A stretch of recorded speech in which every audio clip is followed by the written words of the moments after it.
Bienvenidos a una nueva edición del Tragaluz. Gracias por permitirnos nuevamente entrar a sus hogares. Hoy lo hacemos en plena Semana Santa, justo en el centro de estos días en los que también en Caravaca, igual que en el resto de cristiano, pues celebramos la Semana de Pasión.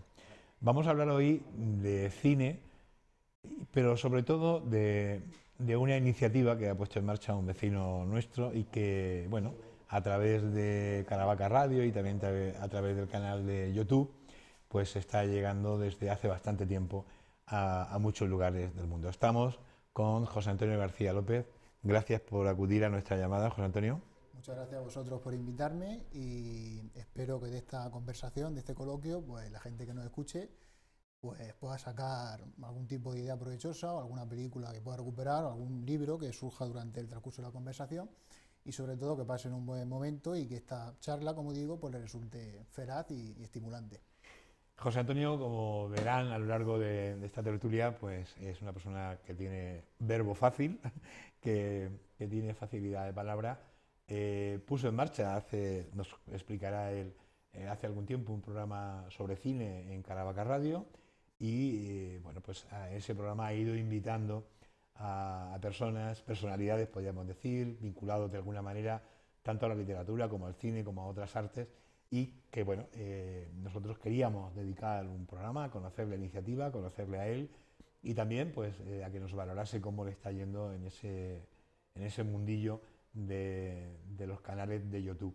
José Antonio, primero te he hecho una somera presentación como muy generosa, muy crítico de cine, pero comentábamos antes de empezar que has estudiado historia, sí. que estás estudiando filosofía y no sé qué pesa más, ¿no? en tu vida ahora mismo, si la historia, la filosofía o el cine, o qué tienen que ver unas materias con otras, ¿no?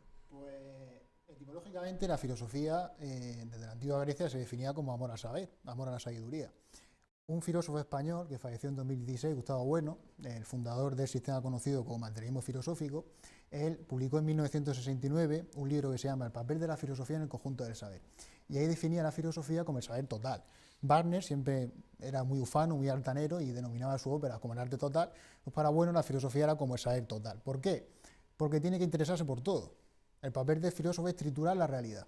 Todos aquellos mitos, todas aquellas nematologías que corroen el presente en marcha, el papel de la filosofía es triturarlas y arrojar un poco de luz. Ahí está también la función del filósofo romántico, que esbozó Platón en el mito de la caverna, que tiene que actuar como una especie de conductor para que la gente pues, pueda contemplar la idea del bien. Y yo por eso me intereso por todas las disciplinas, me intereso por la historia, por la literatura, por el cine, porque, como digo, la filosofía tiene que interesarse por esas disciplinas, porque la filosofía, mucha gente piensa que es solo doxografía, es decir, repetir lo que otros autores han dicho. Por ejemplo, Manifiesto Comunista Proletario de todos los países unidos, o Hegel, el individuo histórico, o yo qué sé, frases de Platón, frases de Epicuro, pero eso no es la filosofía. La filosofía está, por ejemplo, en el mercado de los lunes, en nuestra casa. La filosofía es absolutamente todo, no es solo repetir lo que otros han dicho, sino analizar el presente en marcha. Y por eso también me intereso por el cine, porque el cine yo lo interpreto como la mezcla o como la simbiosis perfecta de literatura, filosofía y música. Hay nombre para las cosas y en este caso el programa de radio y también el que haces a través del canal de YouTube tiene un nombre que es Lágrimas en la lluvia. ¿Dónde surge o en qué está inspirado, digamos, ese nombre? Porque tiene una inspiración, está claro, Pues, ¿no? como muchos de ustedes, nuestros oyentes, recordarán, la película Blade Runner de Ridley Scott, de 1982, al final hay un personaje, el replicante, que interpretaba el actor Rutger Hauer, improvisó, eso no estaba en el guión, improvisó un monólogo donde afirmaba: he visto cosas que vosotros no creeríais, he visto rayos C brillar en la oscuridad cerca de la puerta de Tannhauser, todos estos momentos se perderán en el tiempo como lágrimas en la lluvia, es hora de morir. Y Lágrimas en la lluvia, el título del programa de radio se lo he robado, digamos, se lo he requisado a ese monólogo célebre de la película de Ridley Scott. Y también está inspirado porque el programa de radio quiere rendir homenaje a los espacios que en televisión o en radio ha habido en España sobre estas temáticas. Por ejemplo, Qué grande es el cine, de José Luis García, que emitían en televisión española y que ahora ha recuperado en Classics, se llama Classics el programa. También el programa que tiene Juan Manuel de Prada, Lágrimas en la lluvia, en Intereconomía, y también el título está inspirado en un libro de Juan Manuel de Prada que se llama Lágrimas en la lluvia, cine y literatura, donde el famoso escritor español pues analiza sus libros favoritos y sus películas favoritas. Y de ahí viene, esas tres son las inspiraciones del nombre del programa. ¿Cómo surge en ti la iniciativa de poner en marcha un programa de radio, ¿no? ¿Intentas llenar un hueco personal o un hueco que crees que también puedes compartir con todas las personas que te escuchan a través de la radio? Yo creo que las dos cosas. Yo disfruto muchísimo hablando de cine o de literatura o de lo que sea, me gusta mucho hablar, y si las conversaciones que yo tengo con los invitados que traigo al programa pues le pueden resultar de interés a la gente, pues mejor, como se dice en el refranero español, matamos dos pájaros de un tiro. Pero también me gustaría agradecer a Enrique, al que me llamó para hacer el programa, a Enrique Soler, y que le planteé la iniciativa, él se mostró muy abierto a hacerlo, y ya pues estamos con el programa desde, si no recuerdo mal, desde el mes de octubre, del pasado mes de octubre o quizás septiembre de 2023, va a hacer casi un año ya del programa. ¿Contento de esa experiencia a través Sí, de la radio? Muy contento porque no repetimos nunca la temática, siempre analizamos películas relacionadas con un tema, o analizamos la filmografía de un director, o los premios Oscar, o adaptaciones literarias, o distintos géneros, y yo creo que, al menos desde mi punto de vista, está quedando un buen programa. Pero claro, ¿qué voy a decir yo que es el que lo hace? Hay que hablar bien de los hijos, ¿no? En este caso, Efectivamente. luego, posteriormente al programa de radio, surge la posibilidad o cómo surge el canal de YouTube, digamos, ¿no? Para poder compartir también a través de este medio, ¿no? Sí, pues como muchos invitados, por desgracia, pues no residen aquí en el pueblo, pues hemos hecho las videoconferencias, los programas se han hecho por Zoom. Y los invitados me transmitían su parecer, me comunicaban que a ellos les resultaba más cómodo vernos las caras a través del programa Zoom que por teléfono. Y de ahí pues yo pensé, pues si podemos aprovechar el audio para el programa de radio, pues ¿por qué no? Subimos también el vídeo a la plataforma de YouTube y así, entre comillas, universalizamos el programa, le damos más fama, más celebridad. Nos ha facilitado 3 cortes los programas duran bastante más de lo que nosotros vamos a ver. Quizá tiene una extensión algo desmesurada. Bueno, yo creo que yo muchas veces también digo que uno puede cortar cuando quiera, ¿no? O sea, es decir, que puede, a veces nos ocurre, ahora se emiten por algunos canales de televisión cine sin corte y a veces se echa de menos que, oye, pues no venía mal, nos habíamos acostumbrado a eso de descanso y voy a por agua o voy a por algo, pues sí, no, pues aquí puede pasar igual, antes puedes pausarlo. En las películas clásicas había intermisión, intermedio, entonces la gente aprovechaba para ir a servicio o sus necesidades. Decía que nos había facilitado 3 cortes, vamos a ver el primero de ellos, ¿no? Para que también las personas que hoy nos están viendo a través del canal de Tele Caravaca se hagan una idea de lo que estamos hablando, pero también una idea gráfica. Vamos a ver el primero, que es, los títulos que tú has elegido son adaptaciones literarias, ¿no? O sea, cómo preparas el programa? Lo has dicho antes, a veces es quizá la noticia que tenga que ver la actualidad cinematográfica, pero otras veces puede ser simplemente una temática, digamos, atemporal, que puede permitir abordarla en distintos momentos. En este caso, adaptaciones literarias, siempre hemos salido del cine muchas veces cuando hemos ido a ver una película que previamente ha sido novela, que ha sido un libro. ¿Me ha gustado o no me ha gustado la adaptación literaria? No sé si el objetivo de ese programa era precisamente hablar de eso, si las adaptaciones literarias que se hacen son buenas o no, o cuáles son buenas y cuáles no. Esto es un tema muy enjundioso y aquí me sumerjo en aguas procelosas porque hay opiniones para todos los gustos. Yo, si tuviera que explicar por qué seleccioné esta temática por un programa, fue por 2 motivos. En primer lugar, seleccioné Drácula de Bram Stoker, la célebre novela de terror gótico escrita por el no menos célebre escritor Bram Stoker, por 2 motivos. Porque la considero el ejemplo paradigmático de cómo adaptar un libro al cine, es decir, Francis Ford Coppola, que fue el director, respetó la esencia del material prístino, el material literario original de Bram Stoker, pero le aportó su sello de autor. ¿Y cuál fue el sello de autor que le aportó Coppola a la novela de Stoker? El componente romántico. En la relación que se establece entre el personaje Gary Oldman, el conde Drácula, y el personaje de Mina Westerna, que interpretaba Winona Ryder en la peli de Coppola. Y también escogí ese libro porque si por algo se caracteriza el cine de Coppola es por meterse en proyectos que se podrían calificar de suicidas. Seguro que nuestros oyentes recuerdan la película Apocalypse Now de 1979, la película que adaptaba El corazón de las tinieblas de Joseph Conrad.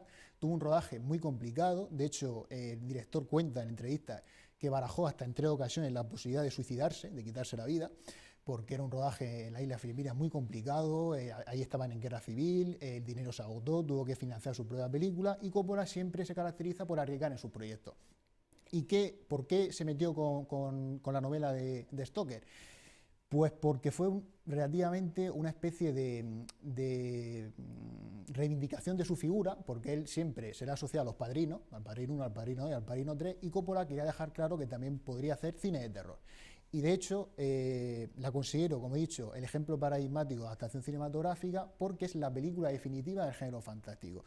Desde ese año, desde 1992, todas las incursiones que ha hecho el cine en el género fantástico, terror gótico, beben visual, temática, filosóficamente de la película de Francis Ford Coppola. Incluso la célebre saga de Harry Potter, por ejemplo, Harry Potter y el prisionero de Azkaban, la película de Alfonso Cuarón, que adapta el libro de J.K. Rowling, hay escenas que están literalmente copiadas de la película de Coppola. Y por eso las seleccioné, porque creo que es, como digo, indagando más en la idea, el ejemplo paradigmático de correcta adaptación cinematográfica, de cómo el director puede respetar el material literario, aportar también su sello de autor y hacer la película definitiva, en el sentido de que es una película que ha influenciado en numerosísimas producciones que se han hecho con posterioridad a ese largometraje. Pues vamos a ver ese corte de ese programa que se graba a través de Zoom y que se puede escuchar a través de Caravaca Radio, concretamente sobre la película Drácula. Partiendo de Drácula, adaptación literaria.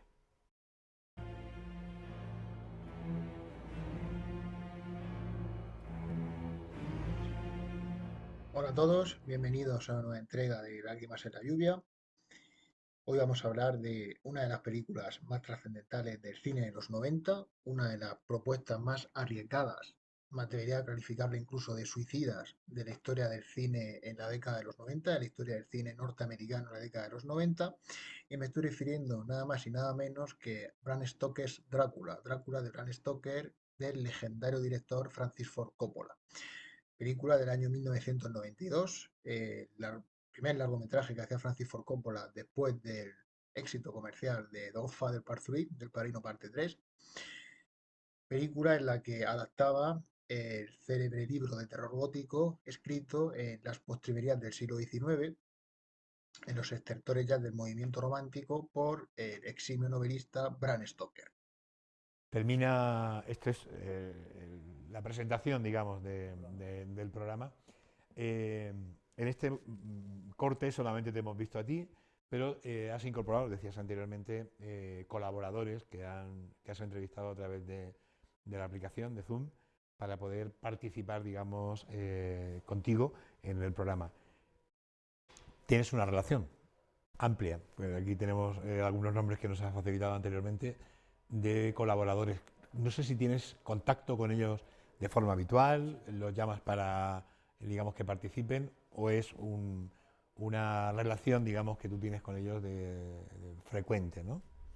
Pues una relación frecuente, porque hoy en día siempre la gente tiende a vilipendiar las redes sociales.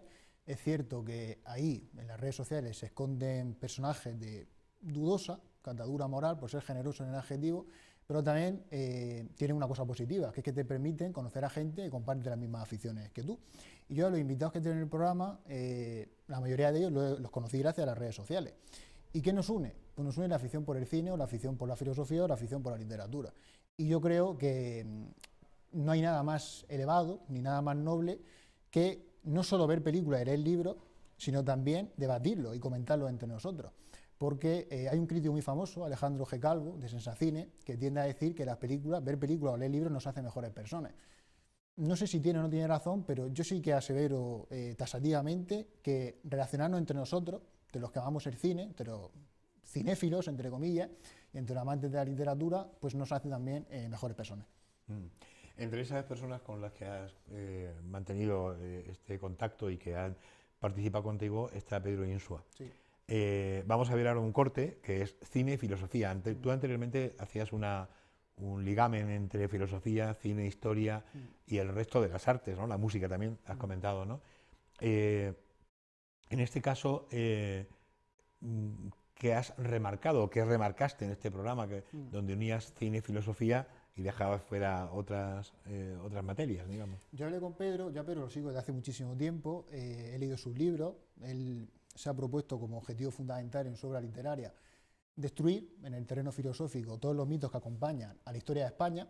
Tiene un libro, 1492, España contra sus fantasmas, donde coge el que podríamos calificar Annus Mirabilis, de la monarquía hispánica, el descubrimiento de América, pero también es un año muy controvertido, porque algunos consideran que el descubrimiento de América pues, fue, digamos, un encuentro entre dos civilizaciones, lo que permitió inaugurar la modernidad filosófica e histórica para muchísimos historiadores, pero también, por ejemplo, para Eduardo Galeano, o que tiene un libro que se llama La pena abierta de América Latina, o para León Portilla, que tiene un libro que se llama La visión de los vencidos, pues consideran que fue un acontecimiento nefasto. Y Pedro Insua se propone demostrar en el terreno filosófico cómo 1492, ese año, pues no todo fue Nero legendario, sino que también hubo cosas positivas, es decir, reivindicar un poco la acción imperial española, pero desde el punto de vista racional, no cayendo en los tópicos de Ramiro de Maeztu, de la defensa de la hispanidad o de la esencia del hombre español, del homo hispanus, de Claudio Sánchez Albornoz, no, sino defendiendo racionalmente la labor española en Hispanoamérica. También Pedro Insua tiene un libro que se llama Cuando España echó a andar, es decir, que él plantea la tesis de que nacimiento, valga la redundancia, el nacimiento de la nación, porque nación viene de nascor, nacer, de la nación histórica española se remonta al siglo XIII, al reinado de Alfonso X, en fin, que Pedro Insua ha dedicado su obra literaria a estudiar la historia de España. Y yo le planteé la posibilidad de hacer un programa sobre cine y filosofía, y las películas que tratamos las seleccionó él. Le dije, completa libertad para que selecciones las películas que tú quieras. Y seleccionó Alexander, de Oliver Stone, la película que aborda la figura de Alejandro Magno, para tratar también la idea filosófica de imperio. Eligió Sospechosos Habituales, de Bryan Singer, para tratar la idea del genio maligno cartesiano, aunque utilizamos esa película, pero también la idea del genio maligno está representada en numerosos largometrajes que también analizamos en el transcurso del programa, y eligió también dos películas judiciales, dos clásicos, Testigo de Cargo, Witness for Prosecution, la peli de Billy Wilder, creo que del año 59, si no me falla la memoria, y La Joría Humana, de Arthur Penn, para remarcar la idea, según él, de que a veces existe una dicotomía prácticamente irresoluble entre el derecho, lo que está escrito, y la idea de justicia. A veces el derecho no nos proporciona la justicia, sino que hay una suerte de ideal que no se puede reflejar en el papel escrito, que no se puede reflejar en la ley. Y esos son los temas que analizamos en ese programa. Pues vamos a ver el corte en el que José Antonio habla con su invitado, con Pedro Insua. De año 98, si no recuerdo mal, y como he dicho antes, plantear hipótesis de genio maligno cartesiano. Hay varias películas que plantean esta hipótesis, por ejemplo, me estoy acordando ahora El Caballero Oscuro, de Christopher Nolan con la figura del Joker, de Heath Ledger. Incluso también podríamos interpretar a Aníbal Lecter, de Silencio de los Corderos, como una especie de genio maligno que mantiene a todo el mundo. Pero quizá donde mejor se represente es en esta película, porque como muy bien has dicho, la película se cuenta como un recuerdo, un relato del personaje de Kevin Spacey, y yo creo que eso simboliza a la perfección la idea cartesiana del genio maligno.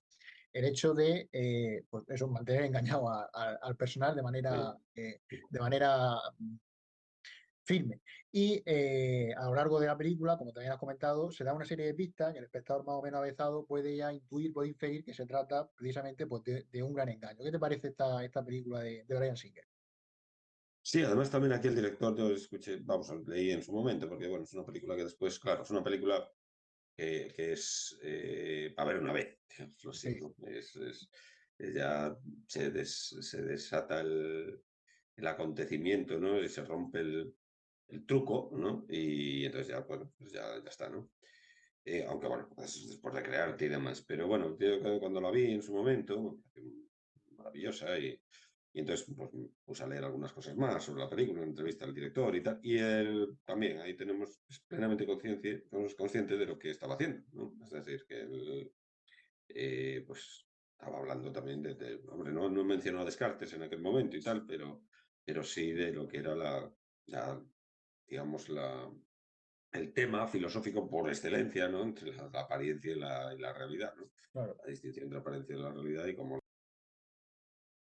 Una pregunta que al hilo de lo que estábamos comentando anteriormente me surgía, ¿no? ¿Hay algún libro, digamos, que hayas leído más de una vez? ¿Hay alguna película que hayas visto más de una vez? Muchísimas. Lo digo porque Pedro decía al principio, es una película para verla una vez, ¿no? Sí, pero él se refería porque hoy en día los modernos tienden a denominar a esos giros de guión, por ejemplo en Seven, la película Seven, que es sobre los 7 pecados capitales, de David Fincher. Si tú ya sabes quién es el asesino, pues parece que no aguanta un segundo visionado, que ya ese factor sorpresa Ya lo tiene ya, superado. efectivamente. Pero yo creo que son películas que aguantan bien, aunque tú sepas el desenlace, tienen tal poder visual, tal trascendencia, que las puedes ver muchísimas veces. Y me preguntas, ¿qué película he visto muchas veces o qué libro he leído muchas veces? A ver, libros no tantos, porque no hay tiempo tienes muchos libros que leer, no hay tantos para repetir. El Quijote sí que lo he leído 3 veces.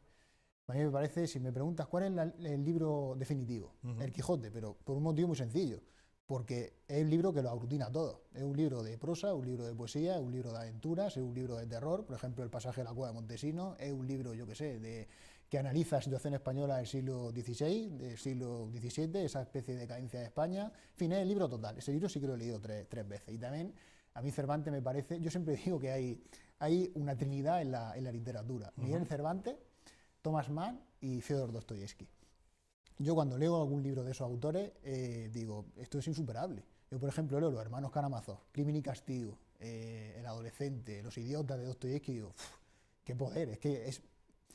Yo tengo una tesis un poco controvertida, que es que la literatura buena, entiéndase bien lo de buena literatura, mala literatura, tampoco quiero caer en el elitismo, tantas veces manido, pero la literatura es filosofía también.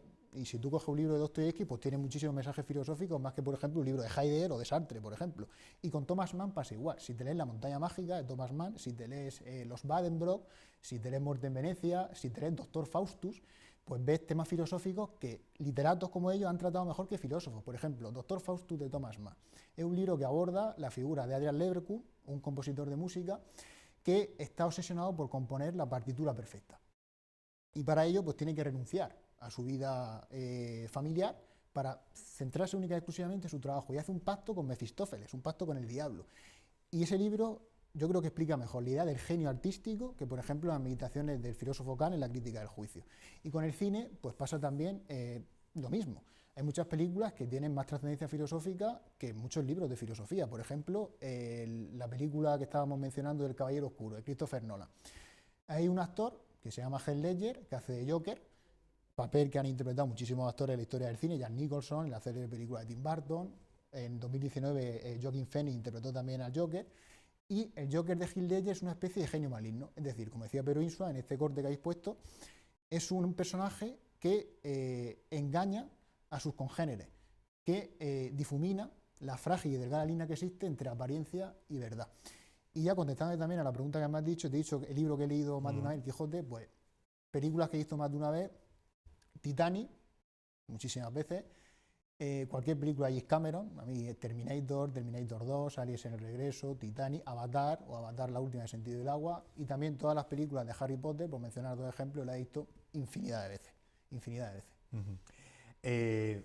Escuchándote, quien no te conozca mucho puede pensar que José Antonio es un ratón de biblioteca que está siempre leyendo o está viendo cine, pero José Antonio tiene más vida, ¿no? Aparte de esa, ¿no? Comentábamos antes de empezar que conocíamos otra faceta suya, que es la de deportista. Has estado hasta la temporada pasada, nos decías, jugando con el primer equipo de fútbol de la ciudad, ¿no? Sí, O sea, que no te dedicas exclusivamente a literatura y cine. Los últimos 2 años no jugué en Caracas, jugué en Calasparra, en el pueblo vecino. De hecho, conseguimos 2 ascensos consecutivos, de segunda autonómica a primera autonómica y después a preferente, o sea, 3 ascensos consecutivos. Y estuve muy a gusto con ellos, pero claro, llega un momento en el que se hace muy difícil conciliar la vida, digamos, de deportista, no profesional, pero sí que es cierto que exige un cierto compromiso, porque tienes que entrenar 3 días a la semana o 4, tienes que ir el fin de semana, tienes que desplazarte a cualquier localidad, y pues sí que es cierto que quita tiempo para otras actividades, en mi caso para el estudio, de la oposición o de la carrera, y al final pues no quiero lanzar un mensaje que yo estoy diciendo que hay que elegir entre los estudios o el deporte, se pueden compaginar perfectamente ambas facetas, pero sí que es verdad que ya llega un momento vital en el que necesitamos un descanso del fútbol y decidí dejarlo, pero no quiero lanzar el mensaje, no, es que no se puede, mucha gente lo dice, los padres a veces se excusan, no, los estudios o el deporte, pero yo creo que eso es falso, se pueden compaginar perfectamente ambas actividades y de hecho es sano, no solo de estudio vive el hombre, también necesita, como decían los griegos, mens sana in corpore sano. Pero yo no he dejar deporte, entre comillas, profesional, pero sí que es cierto que a mí me gusta pues, salir a correr o salir a hacer deporte por la calle y todas esas actividades.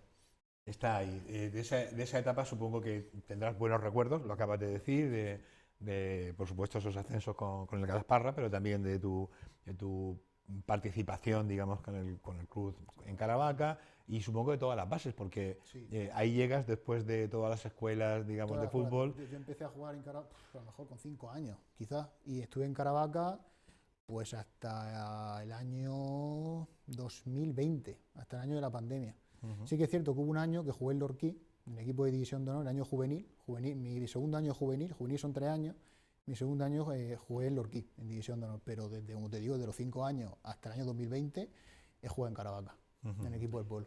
Hay que parar muchas cosas también en la vida y supongo que eso es la filosofía del portero, Sí, sí. que parar, que te metan goles aquí, que no te cuelen cosas, Sí, sí. también es importante.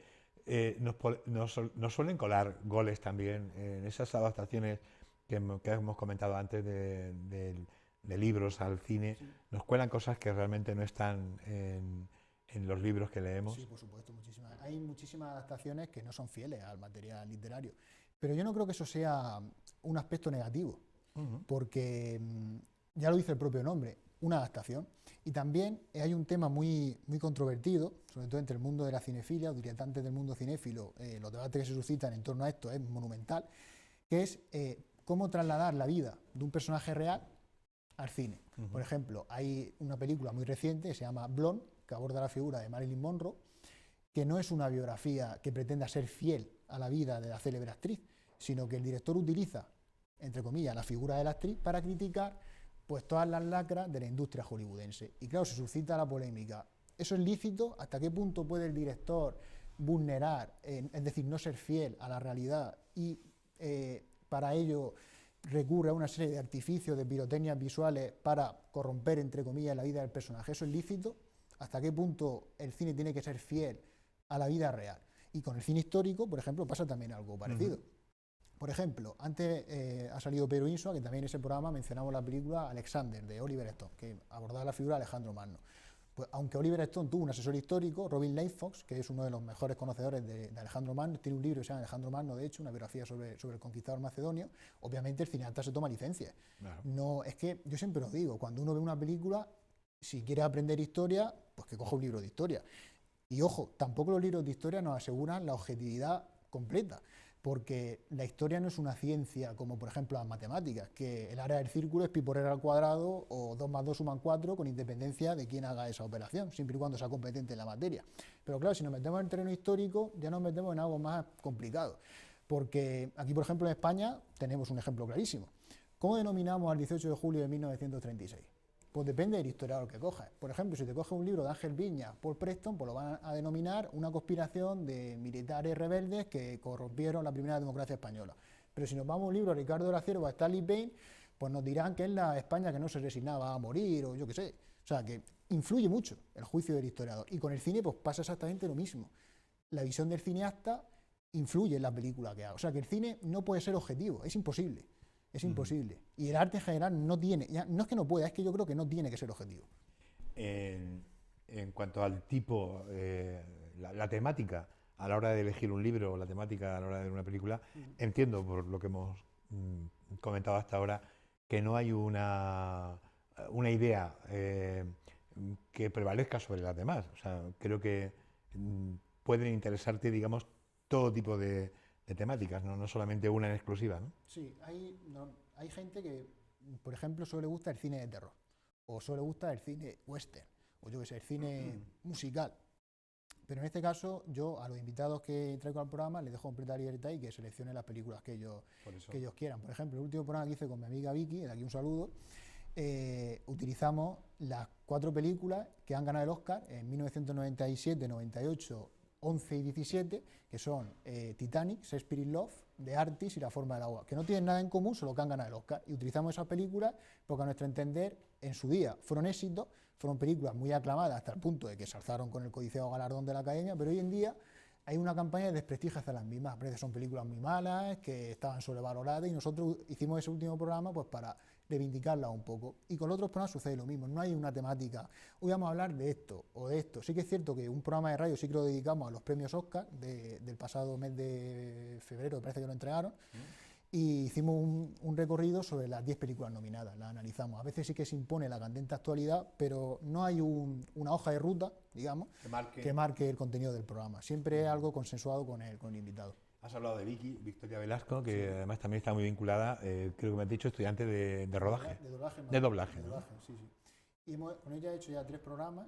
El primero que hicimos se lo dedicamos a las películas del género fantástico, de los albores de los 2000, porque claro, ella nació en el 99 y yo en el 98, y somos una generación que se ha educado pues, con sagas como Harry Potter, Los Piratas del Caribe, Peter Pan, y dedicamos un programa a ese tipo de películas. Luego otro programa se lo dedicamos a Damien Chazelle, el director de La La Land, una película musical muy famosa, el director de White Plaza y el director de Babylon. Y al último programa, como digo, se lo dedicamos a Titanic, Spring Love, The Artist y The Shape of Water. Y, como digo, a ella la conocí precisamente por las redes sociales y nos une pues, precisamente el amor desaforado y apasionado por el cine. Y yo creo que no hay nada más enriquecedor que eso, de conocer a gente que comparte la misma afición que tú. Otros invitados han sido Rafael Narbona, Hilario J. Rodríguez, Javier Ocaña, personas con las que has tenido ese previo contacto a través de las redes, que has conocido, que has alimentado, digamos, la relación y que luego has podido invitar a tu programa, ¿no? Sí, con Rafael Narbona se dio la casualidad que él acaba de publicar un libro que se llama Maestros de la Felicidad, que de aquí recomiendo, que él hace un recorrido por los filósofos más importantes de la historia, pero hace una cosa muy novedosa, no es una historia de filosofía al uso, sino que mezcla vivencias personales de cómo estaba él en ese momento vital cuando se acercó a determinado filósofo y relaciona temas filosóficos con literatura y cine.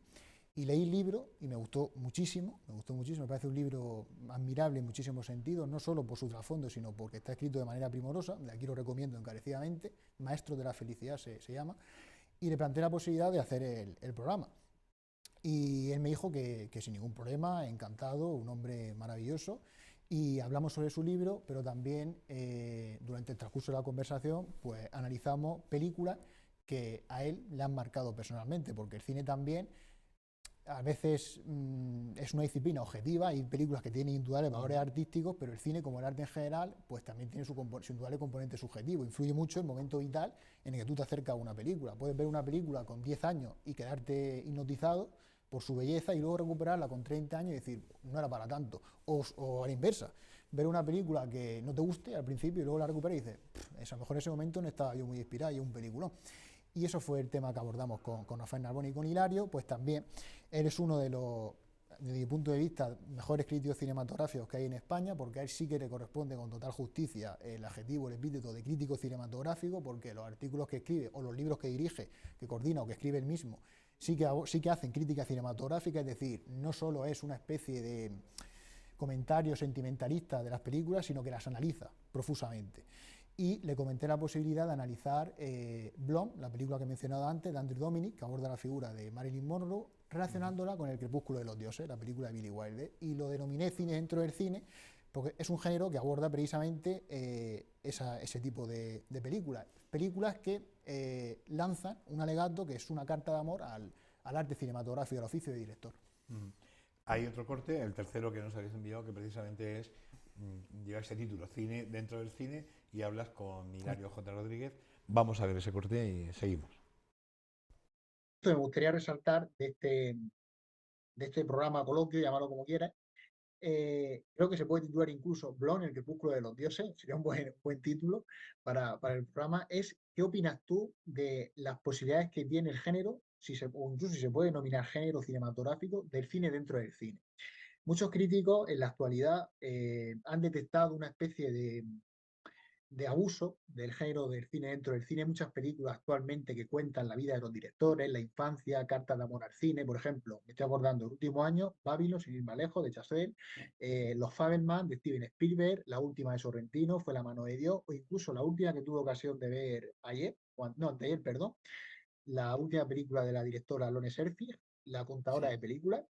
Y por cierto, Sí. me gustó mucho la película, pero vamos, que hay cierto descontento, cierto malestar en la crítica porque acusan a los directores de falta de originalidad, de que siempre están contando la misma historia, de retrotraernos a los orígenes del cine, carta de amor al cine. ¿Qué crees tú, o cuáles crees tú que son las posibilidades que aún tiene el género de cine dentro del cine? ¿Crees que es un género agotado o que aún todavía se puede seguir explotando más?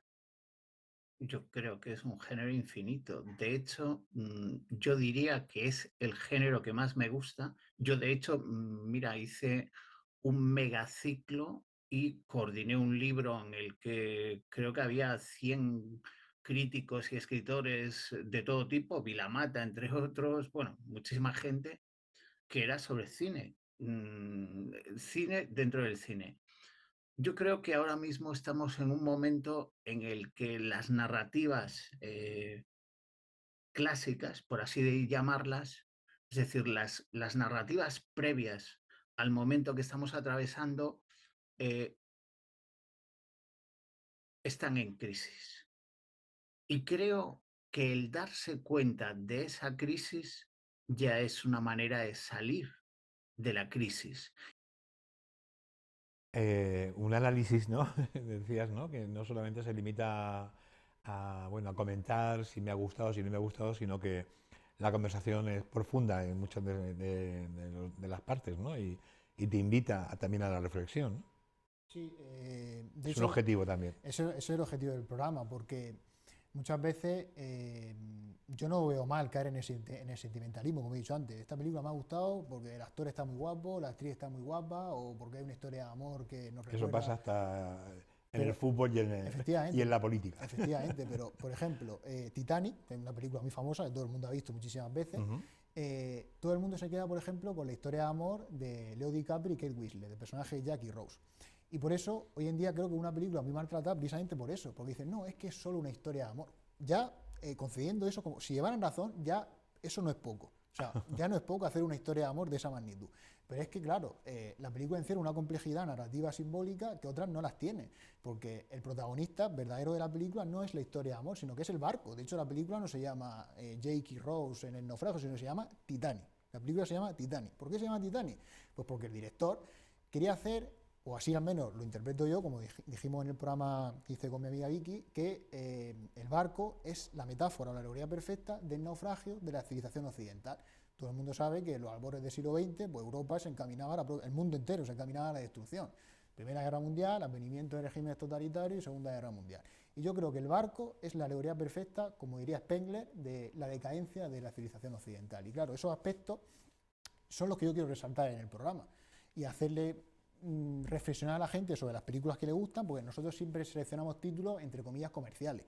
No nos vamos a cine muy críptico, muy enigmático, que no puede suscitar interés del público, sino que vamos a películas entre comillas más mainstream, es decir, más conocidas por el público. Intentamos resaltar aquellos aspectos que a nuestro entender pues la revisten aún más de mayor trascendencia o filosófica o literaria o musical, etcétera. Ujú. Antes hablaba del Padrino 1, Padrino 2, Sí. Padrino 3. ¿Qué opinión te merece y puede merecer también a tus colaboradores cuando hay una saga, digamos, de películas? ¿Segundas partes nunca fueron buenas? ¿Ese refrán no se puede aplicar al cine o, Pues o crees depende, que sí? depende, ¿No? porque El Padrino, me menciona El Padrino. El Padrino fue un proyecto, un encargo que le hicieron a Francis Ford Coppola.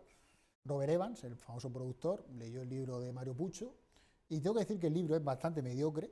El libro no lo recomendaría, un libro, vale, normal, no tiene mayor trascendencia, pero claro, se lo encarga a Francis Ford Coppola, que era un director desconocido en ese momento. Él no ha hecho ninguna película importante, ha hecho Demencia 13, películas de serie B, pero en fin, no era un director conocido. Y se lo encargan a él. Y cuando él lee el libro, a la figura de Vito Corleone le viene a la memoria el rostro de Marlon Brando. Y él, el único requisito puso dos requisitos, puso dos actores. Él dijo que haría la película si Marlon Brando era Vito Corleone y si Al Pacino hacía el personaje del hijo. Y la productora no quería, por dos motivos. Porque Al Pacino también era un actor desconocido y hasta ese momento ellos no lo veían en ese papel. Y a Marlon Brando no lo quería la productora porque él tenía fama de ser muy polémico en los rodajes.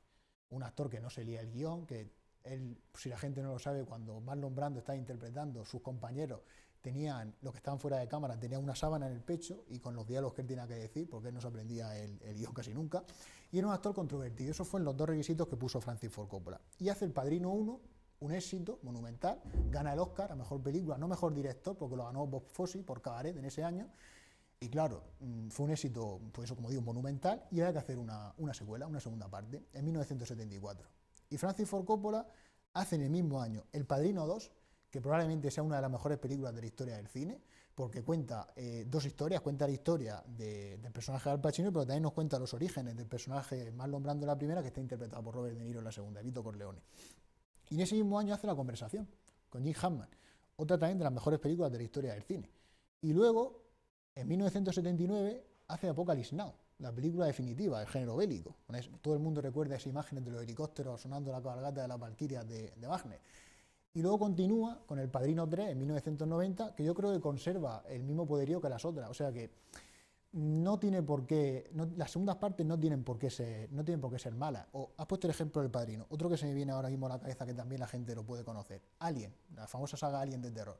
La primera película de 79 dirigida por Ridley Scott. Un hito del cine de terror. Parecía insuperable. Nadie quería hacer una secuela. Y llega en 1986 James Cameron y hace una secuela que en mi opinión supera a la original.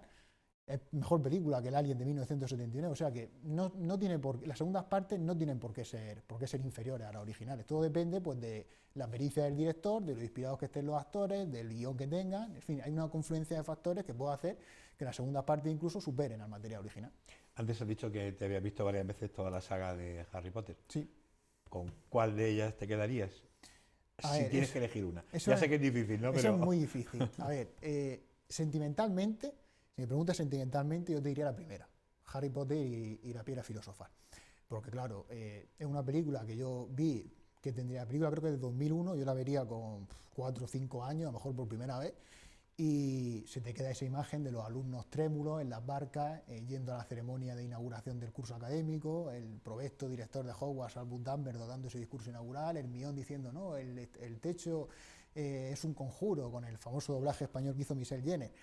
Yo sentimentalmente te diría esa, pero claro, objetivamente, si nos ponemos a analizar sus méritos cinematográficos, quizá la mejor película de la saga será la tercera, Harry Potter, El prisionero de Azkaban, dirigida por Alfonso Cuarón, director mexicano, que es el único director-autor, entre comillas, que ha abordado la saga Harry Potter, porque Alfonso Cuarón, él tenía una película anterior, tiene varias películas anteriores, La Princesita, y él venía a hacer una película romántica, la aventura, el idilio entre Maribel Verdú y dos actores mexicanos, Gael García Bernal y Diego Luna, que se llama Y tu mamá también. Era un director que venía a hacer esa peli y le encargan hacer Harry Potter, El prisionero de Azkaban. No se lo encargan porque J.K. Rowling, en un primer momento, y el productor de Big He-Man quería a Guillermo del Toro, otro director mexicano, y se le ofrecieron a él el guión, se le ofrecieron dirigir la película, y él puso como requisito que hacía la saga, pero que uno de los personajes al final tenía que morir. Y eso, claro, la autora del libro y el productor dijo que no. Y entonces llamó a su colega Alfonso Cuarón, Guillermo del Toro, y dijo, oye, ¿por qué no lo haces tú? Puede ser un buen trampolín para tu carrera. Y como curiosidad, Alfonso Cuarón no conocía a Harry Potter. No se había leído ni los libros, ni ha visto las películas anteriores, y lo llaman a la saga, y él tiene la habilidad necesaria, porque es un directorazo impresionante, uno de los mejores directores actuales, de coger el libro de J.K. Rowling, introducir modificaciones sustanciales en el guión, porque hay aspectos que no están en el libro, hay otras cosas que se omiten, otras cosas que se añaden, y como digo, hace suyo el libro de J.K. Rowling, y tú ves la película y dices, vale, es una película de Harry Potter, pero tiene el sello, tiene la impronta de un autor como es Alfonso Cuarón. Entonces, objetivamente, te diría que esa es la mejor de la saga. Estamos en Semana Santa, lo decíamos al principio del programa, y también es muy acostumbrado que en esta época pues todas las cadenas de televisión y ahora también todas las plataformas pues emitan. No sé si tienes un criterio, ¿no?, sobre qué películas han retratado mejor la figura de Jesús de Nazaret, ¿no? O sea, lo digo ya que estamos en este contexto. El tema del cine religioso es muy, muy curioso y es un género que también está muy maltratado. Normalmente la gente suele decir, no, estas son las antiguas películas de romanos, como se decía, películas de los peplum, pero es un género que tiene propuestas muy, muy trascendentes. Las clásicas son Espartaco, de Stanley Kubrick, Ben-Hur, de William Wyler, pero si tú me preguntas cuáles son las más importantes, desde mi punto de vista, te diría el Evangelio según San Mateo, del director italiano Pierpaolo Pasolini, que es una película muy controvertida porque humaniza, en cierto modo, la figura de Jesús, la figura de la Virgen María, las humaniza, la lleva a su terreno, y la famosa frase de, ¿cómo es eso? Es más fácil que un camello entre por la aguja, por el dedo de una aguja, que un rico al reino de los cielos, algo así, Sí, la frase del Evangelio. por el ojo de una por el ojo aguja, ¿no? Y luego también otra, también muy, muy polémica en su época, es de Martin Scorsese, peli de 1988-89, finales de los 80. La última tentación de Cristo, que adapta la novela de Nikos Kazantzakis. Fue un libro muy, muy polémico en el Vaticano cuando se publicó, y la película aún más. Pues claro, el libro, digamos que llega a un grupo reducido de personas, pero cuando se hace una gran producción cinematográfica, llega a muchísimas más personas. Y fue una película muy controvertida porque también, a través de la figura de Jesús, que en la película de Scorsese interpretaba a Willem Dafoe, pues se humanizaba también la figura de Jesús. Y de hecho, Nikos Kazantzakis y la película Scorsese también empiezan con una frase que dice: la primera tentación que tiene un hombre es la tentación de ser un hombre normal. Y entonces, pues lo que hace Scorsese es normalizar la figura de Jesús, es decir, un hombre pues, que tiene las tentaciones que tiene cualquier hombre normal.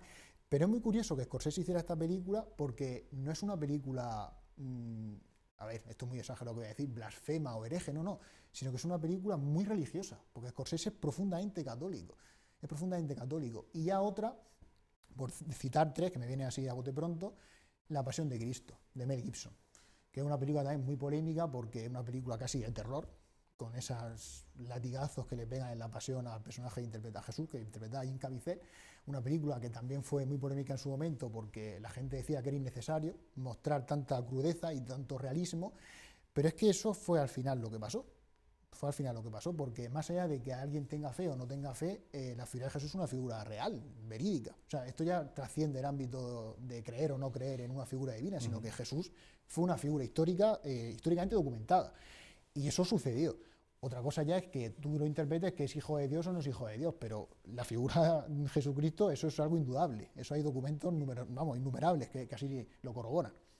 Hace poco hemos tenido aquí en el estudio a los responsables de Mystery Man, que es esta exposición que se puede ver ahora en Caravaca, y precisamente bueno, una de las salas está dedicado a esta figura hiperrealista de Jesús. Que también ha sido polémica también, porque mucha gente se pregunta, a ver, ¿qué necesidad hay de mostrar tanta crudeza? Pero es que eso fue lo que pasó, y también entramos en el terreno del arte. ¿Cuáles son los límites? O sea, ¿qué está dispuesto uno a soportar en el arte? Y hablando de Pierpaolo Pasolini, que mencionaba el Evangelio según San Mateo, Pierpaolo Pasolini tiene una biografía, o sea, es un personaje muy interesante, ya no solo desde el punto de vista cinematográfico, porque él era escritor, era un literato, era un filósofo, era un humanista en general. Y claro, él lo asesinaron.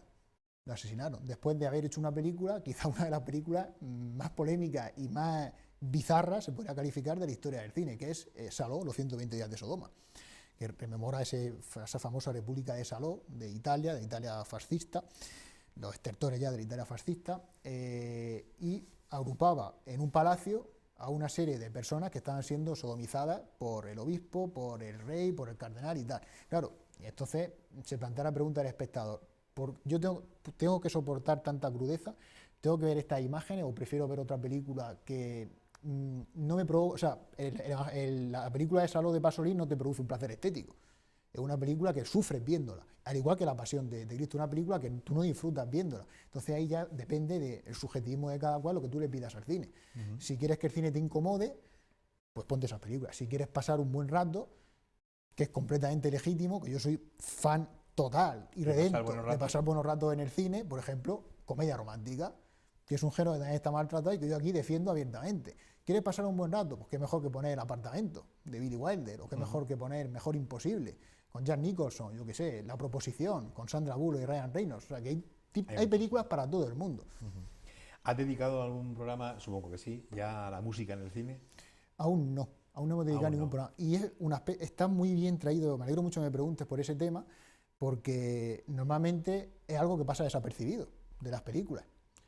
Pero si repasamos, sobre todo a partir de los años 70-80, cuando se le ha ido dando más importancia a la banda sonora, pues quizá la música, las partituras y los pentagramas más memorables de la historia de la música en general hayan sido las bandas sonoras del cine. Porque tenemos a gente como Hans Zimmer, John Williams, Danny Elfman, Howard Shore. O sea, que los grandes músicos están haciendo su trabajo precisamente para el cine. Y es un aspecto súper interesante lo del sonido en el cine, ya no solo la banda sonora, sino el sonido en general, porque yo alguna vez he hecho el experimento y yo animo a la gente a que lo haga, que es ver una película, por ejemplo, como Gladiador, verla sin música, ver solo la imagen. Pierde un montón, o sea, es que no te interesa absolutamente nada. Una imagen, si no va acompañada de música, es algo completamente insustancial. No tiene sentido. Entonces es un aspecto súper importante de la banda sonora y que yo creo que hay que reivindicar mucho más porque el cine, sobre todo el actual, hombre, no sé si decir el más importante, pero sí uno de los más importantes es la música. Y entonces algún programa le dedicaremos a ello seguro. Podríamos estar hablando muchísimo más tiempo porque está claro que nuestro contertulio es un pozo sin fondo, ¿no? Tiene mucha información y formación, tanto en literatura como en cine. Podríamos quizá pues ir desgranando muchas más cosas. Los tiempos, como tú decías al principio, son los que son y quizá hay que dejarlo aquí, aunque no renunciamos a que podamos encontrarnos de nuevo aquí en esta mesa, en el estudio o en otro lugar para poder seguir hablando de cine, de literatura y de filosofía, que al fin y al cabo decías que es un poco lo que envuelve todo, no lo que hila todo lo que tú haces, ¿no? Pues yo he cantado por la invitación que me había hecho y como he dicho al principio, espero que este programa pues haya resultado de interés a la gente que lo esté escuchando, que lo escuche luego en diferido y que espero también que las películas que hemos mencionado o los libros que han salido durante el transcurso de este apasionante coloquio, si no lo han leído o si no han visto las películas, pues que se animen a hacerlo porque creo que puede resultar una experiencia pues sumamente gratificante para ellos y, como digo, agradecerte a ti y a esta casa por haberme invitado porque para mí hablar de cine o hablar de literatura o de filosofía o de cualquier tema creo que es muy, muy provechoso y creo que el debate incluso, cuando alguien opina diferente, que tiene una opinión distinta, disímil a la tuya, pues no es algo de lo que tengamos que huir, sino que el debate, pues también, siempre y cuando se mantenga unos límites respetuosos y tal, pues es algo sumamente gratificante y provechoso. Por cierto, ¿en qué horario se emite Lágrimas en la lluvia? El programa se emite los martes a las 9 en la radio y luego... 9 de la noche. 9 de la noche. Y luego el domingo hay una reposición del programa del martes a las 7. Pero también lo suben a la aplicación de iVoox, al podcast, como se suele llamar hoy en día, y ahí la gente lo puede escuchar en cualquier momento. Pues muchas gracias, José Antonio, por permitirnos conocerte un poco más, conocer también toda esta parte que para seguramente muchos de nuestros telespectadores puede ser nueva, del programa de radio y también al canal de YouTube. Basta suscribirse al canal, ¿no? Sí. ¿Cómo te podemos encontrar? El canal se llama, buena pregunta, porque ya te he dicho yo que con la tecnología soy un poco... Bueno, hay que buscarlo, hay que buscarlo. Mi tropeza es legendaria. Si no recuerdo mal, el canal se llama José Cine y Literatura. José. Pero si pones cualquier título del programa, por ejemplo, el último que hicimos, Premios Oscar, Titanic, Shakespeare, Los de Artis o La forma del agua, pones los títulos de los programas, te sale el vídeo, el enlace. Pues lo dicho, muchas gracias, José Antonio. Y también muchas gracias a todos ustedes que nos permiten pasar un rato en sus casas cada semana, con el deseo siempre de que vuelvan a estar con nosotros en la siguiente. Y como decimos siempre, no se olviden de ser felices.